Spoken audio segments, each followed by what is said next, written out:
Hello guys, so this is probably like the worst angle I've ever filmed at, but as you guys probably know already, I'm moving, which means my tripod has already been packed up, so I don't have like anywhere to stand my camera or anything.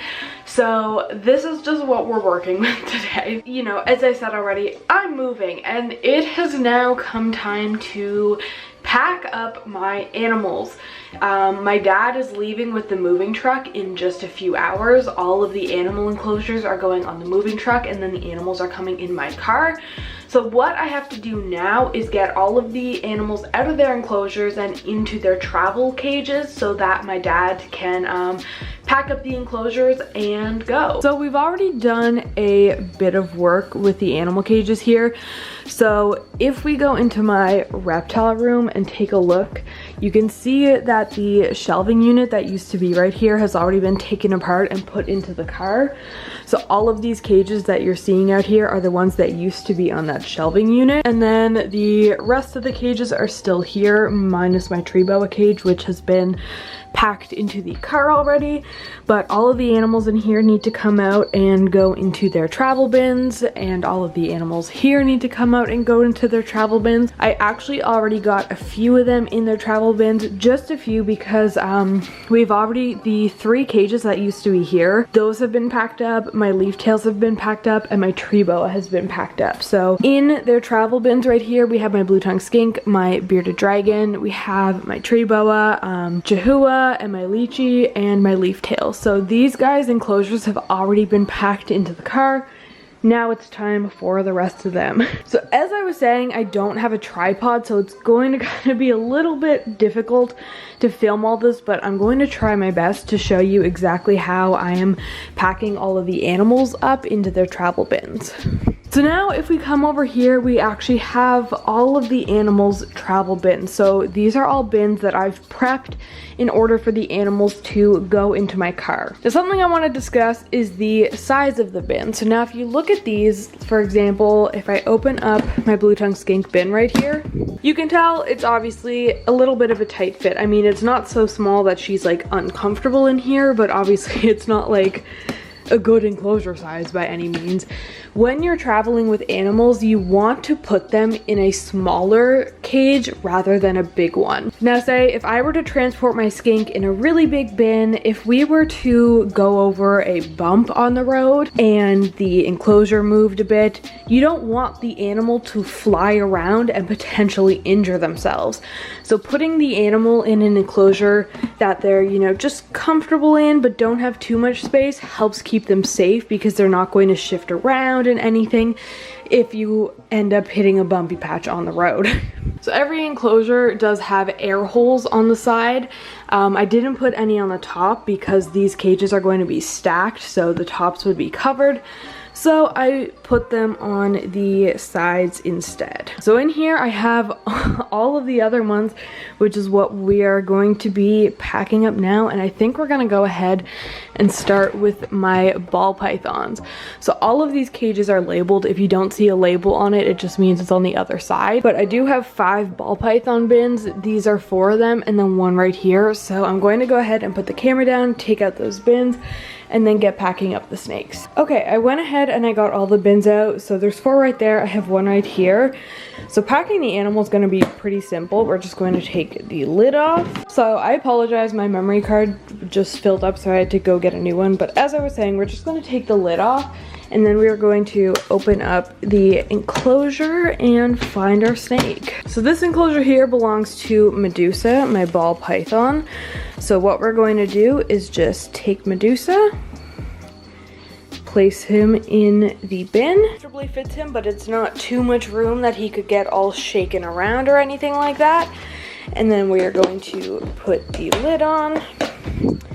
And there you go. Now we have 1 snake ready to go. So now we're essentially just going to repeat that with all of the other snakes.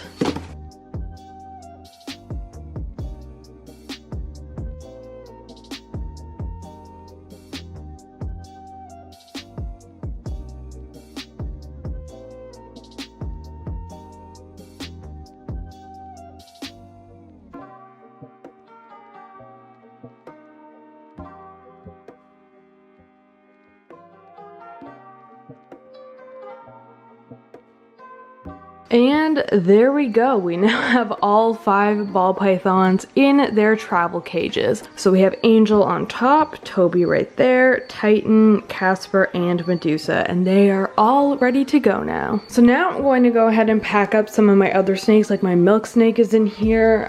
These 3 enclosures here have my rainbow boa, my Kenyan sand boa, and my children's python.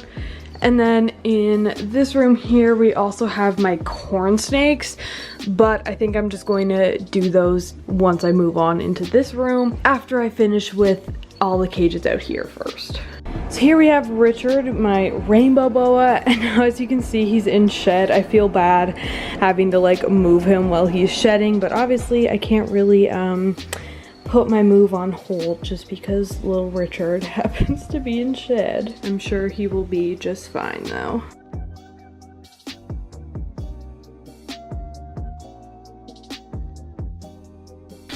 So my children's python decided that now was a good time to hide behind her background. Now, it's fine for her to be back here. There's a gap at the top so she can easily climb over and stuff.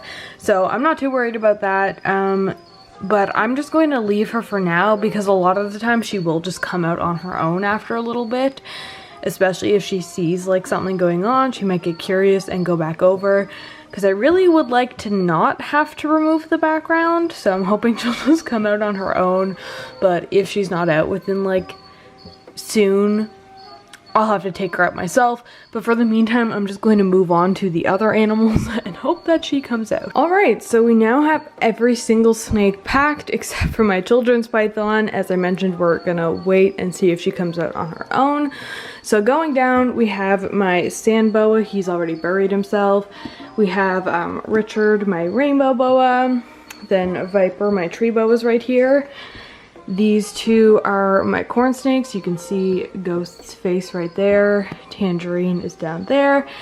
And then we have all of the ball pythons. So now that all of the snakes are done, aside from my children's python, we're gonna move on to the geckos and stuff that I have out here.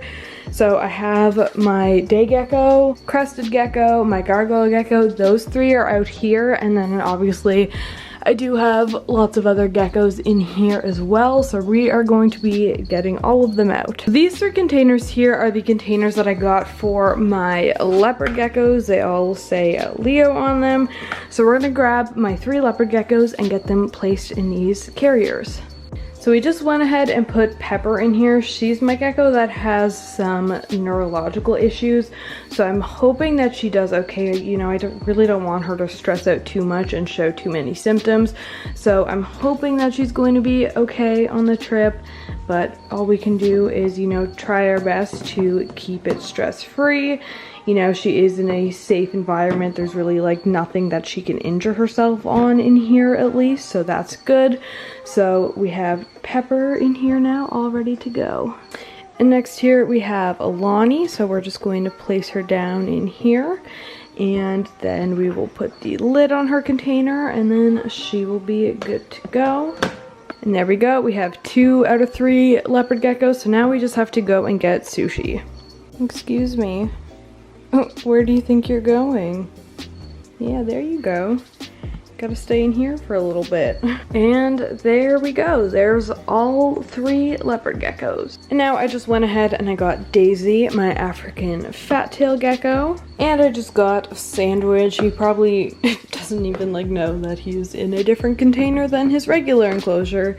He doesn't look like he cares too much. I just went and I got Derek, my gargoyle gecko, in her enclosure, and she did not like it one bit. She bit my finger, and this is the first time I've ever been bitten by Derek, which is really interesting. But yeah, she was not happy to be taken out. Hello, how are you doing, Dorito? Okay, so this is going a little bit slower than I would like it to, so I'm going to put the camera down for a little bit so that I can just focus on getting all of the animals in their containers, and then I'll come back and update you guys soon. Okay, so little update. I have most of the geckos now. I still have my like micro geckos, but all of the geckos that were in this room here are all out now. So from bottom to the top, well, right here first we have my two leaf tail geckos, my giant leaf tails. Then we have Derek, my gargoyle gecko, Dorito, my crested gecko, Avery the Chihuahua, Chaos the lychee, Mark the standing stay gecko. Then we have Oliver the crested gecko. And then we have my two Thacodactylus Oscropenorin. I never know if I'm pronouncing that right, but that's what we're going with. This here is the male, and then this one here is the female.